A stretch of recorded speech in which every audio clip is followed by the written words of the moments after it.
Tanvi, when we talk about organic chemistry, na, so see, we are learning chemistry, and chemistry is divided into different parts. Like for example, physical, organic, inorganic. Correct? Like what of you learning like chemical energetics, thermodynamics, electrolysis. These are the part of physical chemistry. Got it? Physical chemistry. But when I talk about periodic table, alkali metals, halogens, that means you're talking about inorganic chemistry. Okay, but what of the portion we are going to do today, that is organic chemistry, which is somewhat more relatable to the living organism. So I hope you understood the difference over here, no, that what we are going to learn in organic chemistry, right? Yeah. Okay. So now I'll share my screen, and then we'll have a small concept today regarding organic. Okay. Hmm. See, when you talk about organic chemistry, na, it's very important for you to learn about carbon. To learn about carbon, because Janvi, like if you talk about organic chemistry, it's all about carbon and carbon and carbon. Getting my point? Like it's all about carbon, carbon, Yeah. carbon. Okay. So yeah. So that is what organic chemistry looks like. Like even though if you talk about we human beings, plants, animals, anything in our surrounding, we all are made up of carbon. Okay. Now, why it is that we only carbon? What is the reason that only carbon? Why there is no nitrogen? Why there is no oxygen? So there is one going to be a concept in your syllabus when you will be starting with organic chemistry that is known as versatility of carbon. Okay, in which you Okay. will be learning that, okay, organic chemistry you have started, but why organic chemistry is only talking about carbon compounds? What is that thing which is making carbon so versatile in nature that we all are made up of carbon, right? Like you Yeah. must have heard about coal. Yeah, Yes. that is basically what, Janvi. Do you have any idea about fossil fuels? Yeah, I think it's coal, when it's burnt, you get carbon dioxide, and Exactly. it's a natural element of carbon. Yeah, exactly. Like basically, coal is a fossil fuel. Fossil fuel means that fossil is the term when we use for any type of a dead organism. That the substance which is getting formed from the dead organism that is called as fossil. And now we are using this fossil as a fuel. As a fuel means that we are using the coal so that coal can burn, and coal on burning it can produce the energy which we can use for the different purposes. Yeah, like for example, generating electricity, and even the running vehicles. Okay, right now, so we don't use coal for that purpose, but initially we were doing it actually. Okay, so you can see these are the fossil fuels, and we know that when we burn coal, it produces carbon dioxide, and the maximum content of the coal is carbon. And from where that carbon is coming up from the dead organism. And who are those dead organisms? That are basically plants, animals, and all of them. So we got that idea that okay, whatever the organic substance we are going to talk about, like whether it's a human being, anything actually, that is to be considered that they all are made up of carbon. So I hope I'm clear over here, Janvi, like what is organic chemistry and what is the main portion or what is the main thing we should know about the organic chemistry? Yeah. Yeah, that is the carbon thing, that everything is made up of carbon. But now we are going to talk about the versatility of carbon. That, okay, how the, like, why the carbon is so important. What is that particular nature of carbon which is making carbon so special in nature? Isn't it? Yeah. Okay. So see, carbon is having atomic number of 6. Okay. Okay. So if I do the electronic configuration of carbon, it would be 2,4. Correct? Yes. 2,4. That will be it. And the 4 are what? 4 are the valence electrons. Valence electrons means what? The electrons which are present in outermost shell. Yeah. Present in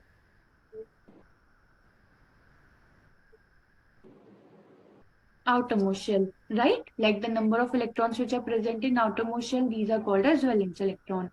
And Yeah. let me tell you one important thing over here, Janvi. Whenever we see the nature of any element, like how it is going to react chemically, how this element is going to behave, like whenever it is coming into the contact of any other element. So basically, we can talk about the chemical reactivity of element.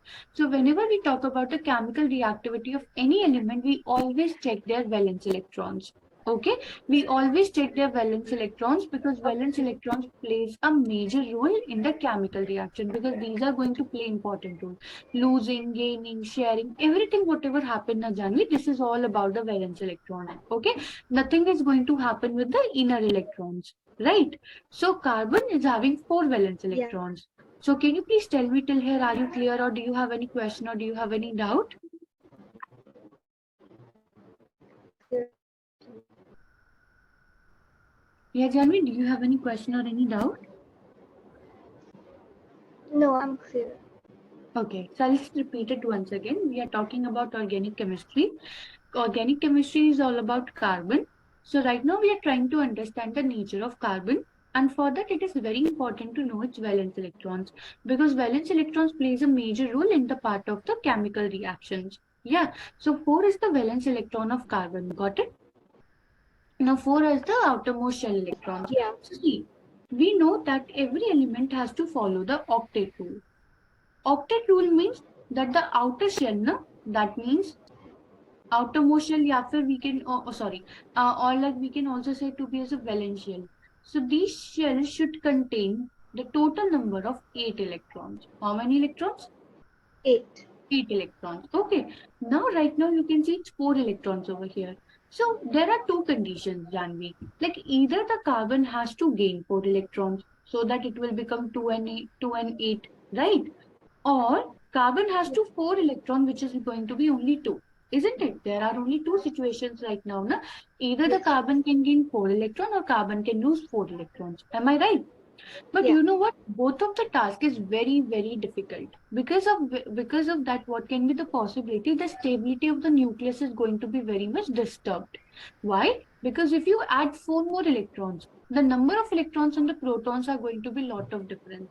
Similarly, if you remove electrons, then again the same problem will be happening. So basically, what we understood from here is that carbon is a type of an element. It is having a lot of versatility in it because neither losing nor gaining, carbon will be involved into a different type of a concept which is known as the sharing of electrons, which is known as sharing of electron. Are you getting my point? Yeah. That neither losing nor gaining, carbon will be involved into one particular type of bonding which is known as covalent bonding.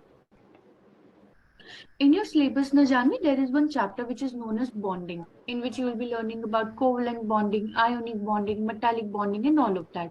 So, covalent bonding is one of the specific type of a bonding which carbon shows, in which carbon is going to share the electron instead of losing or gaining.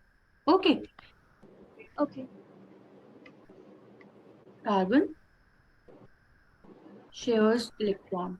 And because of which na carbon become very versatile in nature. Like carbon can share electrons, so carbon can combine with the other carbon atoms too, and it can form a long chain of it actually. Okay, like carbon and carbon Okay. can combine itself and they form a long chain of it. We can never know that how many carbons can be there. It can be 10, it can be 10,000, it can be 10 lakh, it can be many of the carbon atoms into it.